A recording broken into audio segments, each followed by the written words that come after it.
خالد نے اس سفر پر روانگی سے پہلے ایک حکم یہ دیا کہ لشکر کا ہر فرد اونٹ پر سوار ہوگا، گھوڑے سواروں کے پیچھے پیچھے چلیں گے۔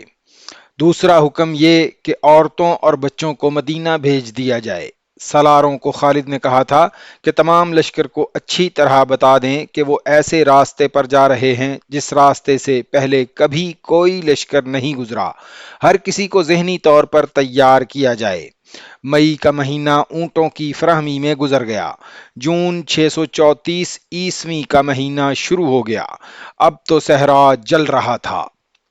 خالد نے کوچ کا حکم دے دیا۔ ان کے ساتھ 9000 مجاہدین تھے جو اس خودکش سفر پر جا رہے تھے۔ کراکر تک سفر ویسا ہی تھا جیسا اس لشکر کا ہر سفر ہوا کرتا تھا۔ وہ سفر کراکر سے شروع ہونا تھا جسے مسلمان مؤرخوں اور یورپی مؤرخوں نے بھی تاریخ کا سب سے خطرناک اور بھیانک سفر کہا ہے۔ مسنا بن حارثہ کراکر تک خالد کے ساتھ گئے۔ مسنا کو ہیرا واپس آنا تھا۔ کراکر سے جس قدر پانی ساتھ لے جایا جا سکتا تھا اٹھا لیا گیا۔ مشکیزے بھر لیے گئے، مٹکے بھی اکٹھے کر لیے گئے، ان میں بھی پانی بھر لیا گیا۔ اگلی صبح جب لشکر روانہ ہونے لگا تو مسنا بن حارثہ سے اور اس کے سالاروں سے گلے لگ کر حضرت خالد بن ولید ملے۔ یعقوبی اور ابن یوسف نے لکھا ہے کہ مسنا بن حارثہ پر رقت طاری ہو گئی، ان کے منہ سے کوئی دعا نہ نکلی، آنکھوں سے آنسو نکل آئے، دعائیں ان کے دل میں تھیں۔ انہیں یقین نہیں تھا کہ وہ خالد کو اور ان 9000 مجاہدین کو پھر کبھی دیکھ سکیں گے۔ خالد اونٹ پر سوار ہونے لگے تو رافع بن عمیرہ دوڑتا ہوا آیا۔ ابن ولید رافع نے خالد کے دونوں کندھوں پر ہاتھ رکھ کر کہا، اب بھی سوچ لے، راستہ بدل لے، اتنی جانوں کے ساتھ مت کھیل۔ ابن عمیرہ خالد نے غصے سے کہا، اللہ تجھے غارت کرے، مجھے اللہ کی راہ سے مت روک، یا مجھے وہ راستہ بتا جو مجھے مدینہ کے لشکر تک جلدی پہنچا دے۔ تو نہیں جانتا، تو ہٹ میرے سامنے سے اور حکم مان جو میں نے دیا ہے۔ رافع خالد کے آگے سے ہٹ گیا۔ خالد اونٹ پر سوار ہوئے اور لشکر چل پڑا۔ سب سے آگے رافع کا اونٹ تھا، اسے رہبری کرنی تھی۔ مسنا کھڑے دیکھتے رہے۔ انہوں نے اپنے ساتھیوں سے کہا، امیر المومنین نے ٹھیک کہا تھا کہ اب کوئی ماں خالد جیسا بیٹا پیدا نہیں کرے گی۔ وہی صحرا جو رات کو خنک تھا، صبح سورج نکلتے ہی تپنے لگا، اور جب سورج اور اوپر آیا تو زمین سے پانی کے رنگ کے شعلے اٹھنے لگے۔ پانی کے رنگ کا جھلمل کرتا ایک پردہ تھا جو آگے آگے چل رہا تھا۔ اس کے آگے کچھ پتہ نہیں چلتا تھا کیا ہے۔ جون کا سورج جب سر پر آیا تو لشکر کے افراد ایک دوسرے کو پہچان نہیں سکتے تھے۔ ہر کوئی زمین سے اٹھتی ہوئی تپش کے لرزے پردے میں لرز کر کانپ رہا تھا، یا لٹکتے ہوئے باریک کپڑے کی طرح لہروں کی طرح ہلتا قطرہ نظر آتا۔ مجاہدین نے ایک جنگی ترانہ مل کر گانا شروع کر دیا۔ خالد نے انہیں روک دیا کیونکہ بولنے سے پیاس بڑھ جانے کا امکان تھا۔ اونٹ کئی دنوں تک پیاسا سفر کر سکتا ہے، لیکن انسان پیدل جا رہا ہو اور اونٹ یا گھوڑے پر سوار ہو، وہ چند گھنٹوں سے زیادہ پیاس برداشت نہیں کر سکتا۔ پہلی شام جب پڑاؤ ہوا تو تمام لوگ پانی پر ٹوٹ پڑے، ان کے جسم جل رہے تھے، کھانے کی جگہ بھی انہوں نے پانی پی لیا۔ دوسرے دن لشکر کا ہر آدمی محسوس کرنے لگا تھا کہ یہ وہ صحرا نہیں جس میں انہوں نے بے شمار بار سفر کیا ہے، یہ تو جہنم ہے جس میں وہ چلے جا رہے ہیں۔ ایک تو تپش تھی جو جلا رہی تھی، دوسرے ریت کی چمک تھی جو آنکھیں نہیں کھولنے دیتی تھی۔ ریت کا سمندر تھا بلکہ یہ آگ کا سمندر تھا، اور لشکر شعلوں میں تیرتا جا رہا تھا۔ تیسرے روز کا سفر اس طرح ہولناک اور اذیت ناک ہو گیا کہ ٹیلوں اور نشیب و فراز کا علاقہ شروع ہو گیا تھا۔ یہ ریت اور مٹی کے ٹیلے تھے جو آگ کی دیواروں کی مانند تھے۔ پہلے تو لشکر سیدھا جا رہا تھا، اب تھوڑے فاصلے پر مڑنا پڑتا تھا۔ دیواروں جیسے ٹیلے مجاہدین کو جلا رہے تھے۔ یہاں سب سے زیادہ خطرہ بھٹک جانے کا تھا۔ بعض دیواروں جیسے ٹیلوں کے درمیان جگہ اتنی تنگ تھی کہ اونٹ دونوں طرف رگڑ کھا کر گزرتے تھے۔ اونٹ بدک جاتے تھے کہ ان کے جسموں کے ساتھ گرم لوہا لگایا گیا ہے۔ تیسری شام پڑاؤ ہوا تو سب کے منہ کھلے ہوئے تھے اور وہ آپس میں بات بھی نہیں کر سکتے تھے۔ اس شام لشکر نے پانی پیا تو یہ ہولناک انکشاف ہوا کہ باقی کے سفر کے لیے پانی نہیں رہا۔ پانی کا ذخیرہ 5 دنوں کے لیے کافی تھا، مگر یہ تیسرے روز ختم ہو گیا۔ راستے میں بھی مجاہدین پانی پیتے تھے۔ چوتھا دن قیامت سے کم نہ تھا۔ پانی کی ایک بوند نہیں تھی۔ پیاس کا اثر جسمانی ہوتا ہے اور ایک اثر صحرا کا اپنا ہوتا ہے جو ذہن کو بگاڑ دیتا ہے۔ یہ ہوتی ہے وہ کیفیت جب سراب نظر آتے ہیں، پانی اور نخلستان دکھائی دیتے ہیں، شہر اور سمندری جہاز نظر آتے ہیں اور مسافر انہیں حقیقت سمجھتے ہیں۔ ریت کی چمک کا اثر بھی بڑا ہی خطرناک ہوتا ہے۔ لشکر میں کسی نے چلا کر کہا، وہ پانی آ گیا، پہلے میں پیوں گا، اور وہ آدھے آدمی چلتے اونٹ سے کود کر ایک طرف دوڑ پڑا۔ 3-4 مجاہدین اس کے پیچھے گئے۔ اسے اللہ کے سپرد کرو، رافع بن عمیرہ نے دور سے کہا۔ صحرا نے قربانیاں وصول کرنی شروع کر دی ہیں، اس کے پیچھے مت دوڑو، سب مرو گے۔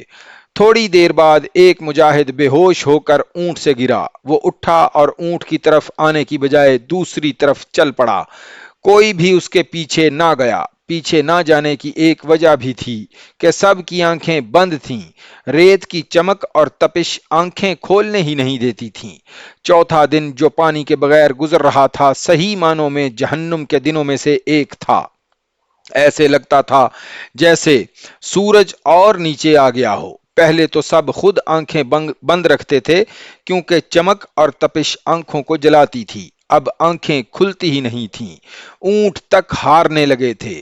کوئی اونٹ بڑی خوفناک آواز نکالتا، بیٹھنے کے لیے اگلی ٹانگیں دوہری کرتا اور ایک پہلو پر لڑک جاتا۔ سوار بھی گرتا، مگر اس میں اٹھنے کی ہمت نہیں ہوتی تھی۔ لشکر میں ہر کسی کی آنکھیں بند تھیں اور دماغ بیکار ہو گئے تھے۔ انہیں محسوس ہی نہیں ہوتا تھا کہ ان کا کوئی ساتھی اونٹ سے گر پڑا ہے، یا یہ کہ اس کا اونٹ بھی گر پڑا ہے اور اسے اٹھا کر اپنے ساتھ اونٹ پر بٹھا لیں۔ سراب کا شکار ہونے والوں کی تعداد بڑھتی جا رہی تھی۔ خود خالد کی حالت ایسی ہو گئی تھی کہ انہیں کچھ پتہ نہیں چل رہا تھا کہ لشکر میں کیا ہو رہا ہے۔ وہ تو عزم اور ایمان کی قوت تھی جو انہیں زندہ رکھے ہوئے تھی، اور یہ اونٹ تھے جو چلے جا رہے تھے۔ اگر اونٹ رک جاتے تو لشکر کا کوئی ایک بھی فرد ایک قدم نہ چل سکتا۔ گھوڑوں کے منہ کھل گئے تھے اور زبانیں باہر لٹک آئی تھیں۔ مجاہدین کی زبانیں سوج گئی تھیں، حلق میں کانٹے چبھ رہے تھے، اس وجہ سے ان کے منہ بھی کھل گئے تھے۔ وہ تو اب لاشوں کی مانند ہو گئے تھے، اونٹوں کی پیٹھوں پر اپنے آپ کو سنبھال نہیں سکتے تھے، اسی لیے ان میں سے کوئی نہ کوئی گر پڑتا تھا۔ اب وہ عالم نزع کے قریب پہنچ رہے تھے کہ جسموں کی نمی خشک ہو چکی تھی۔ رات کو لشکر رکا۔ تمام رات مجاہدین نے جاگتے گزاری۔ جسموں کے اندر سوئیاں چبھتی تھیں، زبانوں کی حالت ایسی تھی جیسے منہ میں کسی نے لکڑی کا ٹکڑا رکھ دیا ہو۔ سفر کے آخری دن کا سورج طلوع ہو کر مجاہدین کو موت کا پیغام دینے لگا۔ کئی مجاہدین اونٹوں پر بے ہوش ہو گئے۔ وہ خوش قسمت تھے جو لڑک کر گرے نہیں۔ یہ لشکر اب ایک لشکر کی طرح نہیں چل رہا تھا۔ اونٹ بکھر گئے تھے، بعض بہت پیچھے رہ گئے تھے، کئی دائیں اور بائیں پھیل گئے تھے۔ رفتار خطرناک حد تک سست ہو گئی تھی۔ یہ پانی کے بغیر دوسرا دن تھا، اور یہ ایک معجزہ تھا کہ وہ بھی ابھی زندہ تھے۔ کون سی طاقت تھی جو انہیں زندہ رکھے ہوئے تھی؟ وہ اللہ کا وہ پیغام تھا جو رسول کریم لائے تھے، اور یہ مجاہدین کی نجات کے لیے اللہ کا یہ پیغام زمین کے گوشے گوشے تک پہنچانے کے لیے صحرا کی آگ میں سے گزر رہے تھے۔ اللہ نے انہیں بڑی ہی اذیتناک آزمائش میں ڈال دیا تھا۔ اس کی ذات انہیں زندہ رکھے ہوئے تھی۔ غروب آفتاب سے بہت پہلے خالد اپنے اونٹ کو رافع بن عمیرہ کے اونٹ کے قریب لے گئے۔ ابن عمیرہ، خالد نے بڑی مشکل سے یہ الفاظ زبان سے نکالے، کیا اب ہمیں اس چشمے پر نہیں ہونا چاہیے تھا جس کا تو نے ذکر کیا تھا؟ سوا ایک ہی منزل دور رہ گیا ہوگا۔ اللہ تجھے سلامت رکھے ولید کے بیٹے، رافع بن عمیرہ نے کہا، میں آشوب چشم کا مریض تھا، اس صحرا نے میری آنکھوں کا نور ختم کر دیا ہے، میں اب کیسے دیکھوں؟ کیا تو اندھا ہو گیا ہے؟ خالد نے گھبرائی ہوئی آواز میں پوچھا۔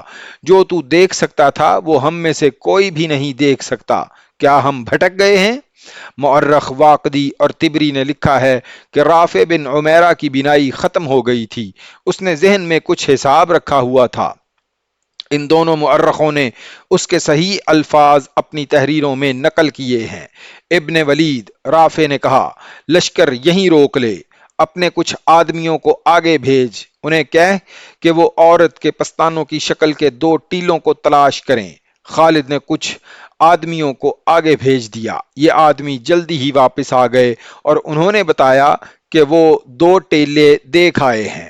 رافع نے خالد سے کہا، اللہ کے کرم سے وہ صحیح راستے پر جا رہے ہیں، لشکر کو آگے لے چلو۔ ابن ولید، رافع بن عمیرہ نے کہا، اب اپنے آدمیوں سے کہہ کہ ایک درخت کو ڈھونڈیں جس پر کانٹے ہی کانٹے ہوں گے، اور وہ کوئی اونچا درخت نہیں ہوگا، وہ دور سے اس طرح نظر آئے گا جیسے کوئی آدمی بیٹھا ہوا ہو، یہ درخت ان دو ٹیلوں کے درمیان ہوگا۔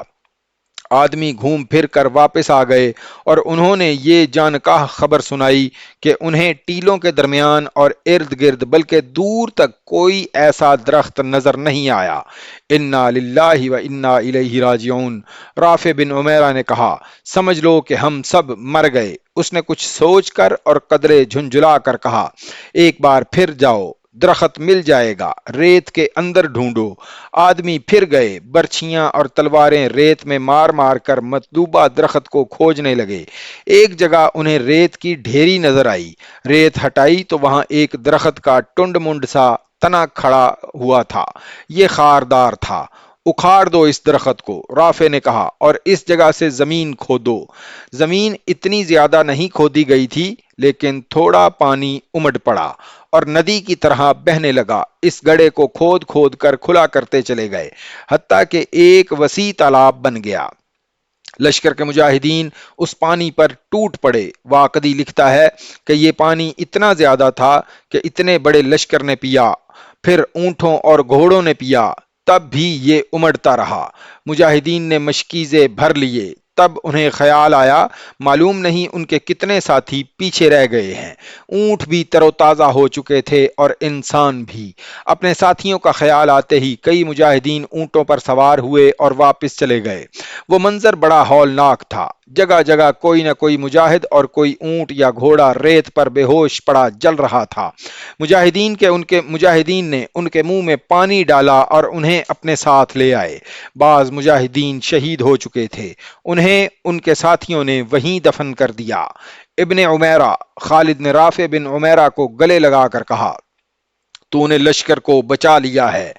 اللہ نے بچایا ہے ابن ولید، رافع نے کہا، میں اس چشمے پر صرف ایک بار آیا تھا اور یہ 30-40 سال پہلے کا واقعہ ہے۔ میں اس وقت کم سن لڑکا تھا اور میرا باپ مجھے اپنے ساتھ لایا تھا۔ اس چشمے کو اب ریت نے چھپا لیا تھا، لیکن مجھے یقین تھا کہ یہاں چشمہ موجود ہے۔ یہ اللہ کا خاص کرم ہے کہ چشمہ موجود تھا۔ ان مجاہدین کی مہم اس سفر پر ختم نہیں ہو گئی تھی، یہ تو آزمائش کی ایک کڑی تھی جس میں سے وہ گزر آئے تھے۔ ان کا اصل امتحان ابھی باقی تھا۔ شام کی سرحد تک پہنچنے کے لیے ابھی 2 منزلیں باقی تھیں، لیکن وہ کٹھن نہیں تھیں۔ اصل مشکل یہ تھی کہ رومی ان کے مقابلے کے لیے انہیں شام کی سرحدوں سے دور ہی ختم کرنے کے لیے اتنی زیادہ فوج اکٹھی کر رہے تھے کہ مقابلے میں مسلمانوں کی یہ نفری کوئی حیثیت نہیں رکھتی تھی۔